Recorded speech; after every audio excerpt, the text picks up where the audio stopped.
لقد كان لكم في رسول الله أسوة حسنة اعوذ باللہ من الشیطان الرجیم بسم اللہ الرحمن الرحیم اللہم صلی علی محمد وعلی آل محمد کما صلیت علی ابراہیم وعلی آل ابراہیم انک حمید مجید اللہم بارک علی محمد وعلی آل محمد کما بارکت علی ابراہیم وعلی آل ابراہیم انک حمید مجید اللہم رب اشرح لی صدری ویسر لی امری واحلل عقدۃ من لسانی یفقہوا قولی۔ میری ساری بہنوں کو السلام علیکم۔ آج جیسا کہ آپ جانتے ہیں ہم دورہ حدیث شروع کر رہے ہیں۔ الحمدللہ العظیم، اللہ تعالیٰ کے فضل و کرم کے ساتھ ہم دورہ حدیث کا آغاز کر رہے ہیں۔ یہ دورہ حدیث انشاءاللہ تعالی ہم احادیث الصحیحہ جو کہ امام البانی صاحب کی تالیف ہے اس سے اللہ نے چاہا تو کریں گے۔ سب سے پہلے تو ہم آپ کو یہ بتانا پسند کریں گے کہ ہم حدیث کیوں پڑھیں۔ اکثر لوگوں کا یہ کہنا ہوتا ہے کہ رمضان میں رمضان اور قرآن کا تو آپس میں تعلق ہے، تو ہم دورہ حدیث کیوں کریں؟ تو اصل بات یہ ہے کہ دورہ حدیث کرنا بھی ہمارے لیے بہت ضروری ہے۔ سب سے پہلی بات یہ ہے کہ ہمیں رسول اللہ صلی اللہ علیہ وسلم سے محبت ہے، اور ان کی محبت ہمارے ایمان کا حصہ ہے۔ ہمیں ان سے کتنی محبت کرنی ہے؟ ہمیں ان سے اپنی جان سے بھی زیادہ محبت کرنی ہے۔ قرآن مجید ہمیں بتاتا ہے النبی اولیٰ بالمؤمنین من انفسہم، نبی تمہاری جان سے بھی زیادہ تم پر حق رکھتے، اور ان سے ہمیں اتنی محبت کرنی ہے جتنی ہمیں اپنے آپ سے بھی نہیں ہوتی۔ انسان کو دنیا میں جو چیزیں زیادہ پیاری ہیں ان میں اولاد ہے، والدین ہیں، لیکن ان سے بھی زیادہ انسان کو اپنی ذات محبوب ہوتی ہے۔ تو رسول اللہ صلی اللہ علیہ وسلم سے ہمیں اولاد، والدین اور اپنی ذات سے بھی زیادہ محبت کرنی ہے، لہٰذا ان کے بارے میں ہمیں سیکھنا ہی ہے۔ دوسری بات یہ ہے کہ اللہ تعالیٰ نے قرآن مجید میں فرما دیا کہ رسول اللہ صلی اللہ علیہ وسلم تمہارے لیے اسوہ حسنہ ہے۔ لقد کان لکم فی رسول اللہ اسوۃ حسنہ، تمہارے لیے رسول اللہ صلی اللہ علیہ وسلم کی زندگی میں بہترین نمونہ ہے۔ تو لہٰذا جب ہم نے زندگی گزارنی ہے تو ہم اسی طریقے کے مطابق گزارنے کے پابند ہیں جو طریقہ رسول اللہ صلی اللہ علیہ وسلم نے ہمارے لیے مقرر فرما دیا۔ تیسری بات یہ ہے کہ رسول اللہ صلی اللہ علیہ وسلم کی اللہ تعالیٰ نے یہ ذمہ داری لگائی تھی کہ رسول اللہ صلی اللہ علیہ وسلم قرآن کی تشریح کرے۔ حضرت ابراہیم نے جب دعا کی تھی ربنا وابعث فیہم رسولا منہم یتلو علیہم آیاتک ویعلمہم الکتاب والحکمہ ویزکیہم، اے اللہ تعالیٰ ان مکہ والوں کے اندر ایک نبی بھیجنا جو ان کے اوپر تیری کتاب کی تلاوت کرے اور انہیں کتاب کی تعلیم دے اور حکمت کی تعلیم دے اور انہیں گناہوں سے پاک کر دے۔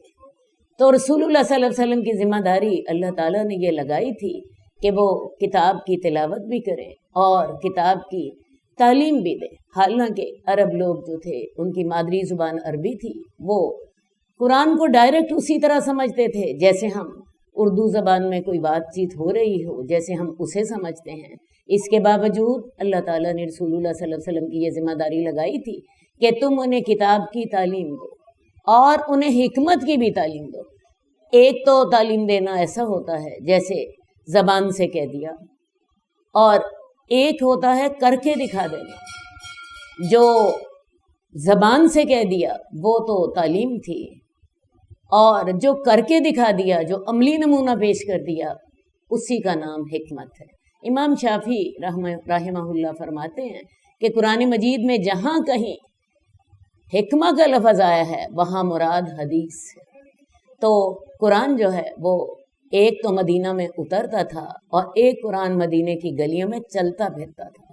تو رسول اللہ صلی اللہ علیہ وسلم نے ایک تو اپنی زبان سے قرآن کی تعلیم دی ہے اور ایک انہوں نے اپنے عمل سے وہ سب کچھ کر کے دکھا دیا ہے، جس کی قرآن ہمیں نصیحت کرتا ہے، جس کی قرآن ہمیں ہدایت کرتا ہے۔ تو لہٰذا رسول اللہ صلی اللہ علیہ وسلم کی جو ذمہ داری، پہلی ذمہ داری کیا تھی کہ جو آیات جیسے نازل ہوں ویسے تلاوت کر کے بتا دیں۔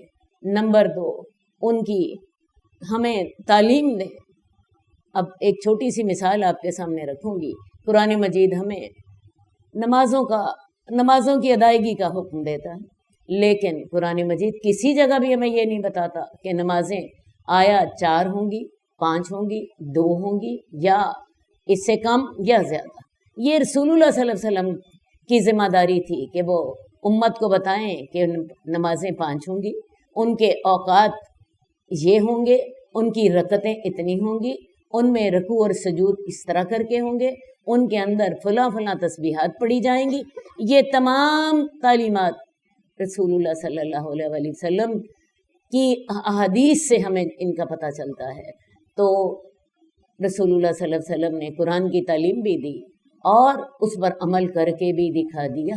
نماز پڑھ کے دکھا دی کہ تم نے ایسے نماز پڑھنی ہے جیسے کہ میں نماز پڑھتا ہوں، اور اس کے علاوہ ہمیں گناہوں سے پاک بھی کیا، ہمارا گناہوں سے تزکیہ بھی کیا۔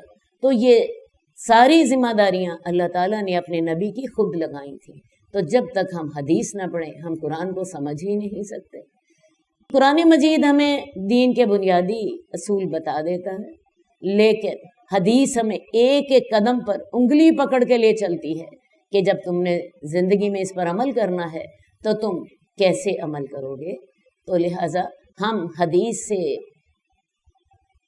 سے بے پرواہ نہیں ہو سکتے۔ قرآن سمجھنا ہے تو حدیث تو لازماً سمجھنا پڑے گی۔ ایک چھوٹی سی بات اس وقت میں چلتے چلتے آپ کو بتا دوں کہ اللہ تعالیٰ نے جیسے قرآن کو محفوظ رکھا تھا، اسی طرح اللہ تعالیٰ نے حدیث کو بھی محفوظ رکھا۔ اللہ تعالیٰ نے اس کے لیے ایسے رجال پیدا کر دیے، ایسے ماہرین فن پیدا کر دیے جنہوں نے احادیث کو محفوظ رکھنے میں اپنی زندگیاں گزار دی۔ اور انہی میں سے ایک جو شخص ہیں وہ امام ناصر الدین البانی ہیں، جن کی کتاب جو ہے ہم اس رمضان میں جن کی کتاب کا ہم دورہ کریں گے۔ امام ناصر الدین البانی کا بھی میں تھوڑا سا آپ سے تعارف کرا دوں۔ امام ناصر الدین البانی جو ہیں وہ جدید دور کے محدثین میں سے ہیں، اور اللہ تعالیٰ کی ایک نشانی ہے، ان کا شمار ان عظیم المرتبت شخصیات میں ہوتا ہے جنہوں نے علمی تاریخ کے دائرے کا رخ بدل دیا۔ شیخ البانی نے اپنی خدمات حدیث سے امت میں احادیث کی جانچ پرکھ کا شعور زندہ کیا۔ علامہ ناصر الدین البانی نے حدیث رسول پر ایک بہت عمدہ کام سلسلۃ الاحادیث الصحیحہ اور سلسلۃ الاحادیث الضعیفہ کی شکل میں انجام دیا اور کھوٹے اور کھرے کو الگ الگ کر دیا۔ ان کی تالیفات، ان کے دروس، ان کے جلیل القدر تلامذہ نے لوگوں کی سوچوں کے انداز بدل کر رکھ دیے۔ اب لوگ حدیث کے صرف متن پر مطمئن نہیں ہوتے، بلکہ جب ان کے سامنے کوئی حدیث پیش کی جائے تو وہ مطالبہ کرتے ہیں کہ ہمیں بتایا جائے کہ یہ حدیث صحیح ہے یا حسن ہے یا ضعیف ہے۔ امام ناصر الدین البانی کا تعلق البانیہ سے تھا۔ انہوں نے اپنے بچپن میں سے ہی دینی تعلیم حاصل کی اور بہت زیادہ کتابیں جو تھیں تصنیف کی۔ وہ بہت بڑے دائی بھی تھے۔ انہوں نے باطل عقائد اور افکار کے حامل افراد سے بہت سے مناظرے کیے۔ آج شیخ البانی کے دروس اور مواعظ ہزاروں کی تعداد میں دستیاب ہیں۔ علامہ ناصر الدین البانی نے کلمہ حق کہنے کی پاداش میں قید و بند کی صعوبتیں بھی برداشت کی۔ حکومت شام نے انہیں 2 مرتبہ جیل بھیج دیا۔ ان کی ساری زندگی درس و تدریس اور تصنیف و تالیف میں گزری۔ ان کی